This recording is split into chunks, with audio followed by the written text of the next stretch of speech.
যুক্তরাষ্ট্র ও ইসরায়েলের সঙ্গে ইরানের যুদ্ধ তৃতীয় সপ্তাহে গড়িয়েছে। এই পরিস্থিতিতে মার্কিন প্রেসিডেন্ট ডোনাল্ড ট্রাম্প জানিয়েছে যে যুদ্ধ বন্ধের বিষয়ে তেহরানের সঙ্গে আলোচনা চলছে, তবে ইরান এখনো কোনো চুক্তিতে পৌঁছানোর জন্য পুরোপুরি প্রস্তুত নয়। রোববার 15 মার্চ এয়ারফোর্স ওয়ানে সাংবাদিকদের সঙ্গে আলাপকালে ট্রাম্প বলেন যে হ্যাঁ, আমরা তাদের সঙ্গে কথা বলছি। আলোচনার ধরন সম্পর্কে বিস্তারিত না জানলেও তিনি আরো বলেন যে আমার মনে হয় না তারা এখনো কোনো চুক্তিতে প্রস্তুত, তবে আমরা তারা খুব কাছাকাছি পৌঁছেছে। ট্রাম্প আরো দাবি করেন যে ইরান বর্তমানে একটি চুক্তির জন্য মরিয়া হয়ে আছে, তবে তিনি নিজেই চুক্তির বিষয়ে কিছুটা দ্বিধা প্রকাশ করেছেন। আমি নিশ্চিত নই যে আমি এখনই কোনো চুক্তি করতে চাই কিনা, কারণ প্রথমত আমি কার সঙ্গে কথা বলছেন আপনি কার সঙ্গে কথা বলছেন সেটাই নিশ্চিত নয়।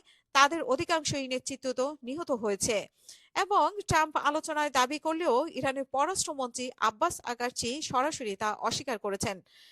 সিবিএস এর ফেস দ্য নেশন অনুষ্ঠানে দেওয়া এক সাক্ষাৎকারে তিনি বলেন যে আমেরিকানদের সঙ্গে কথা বলার কোনো কারণ আমরা দেখছি না। যখন তারা আমাদের উপর হামলা চালানোর সিদ্ধান্ত নিয়েছিল তখন আমরা তাদের সঙ্গে আলোচনায় ছিলাম।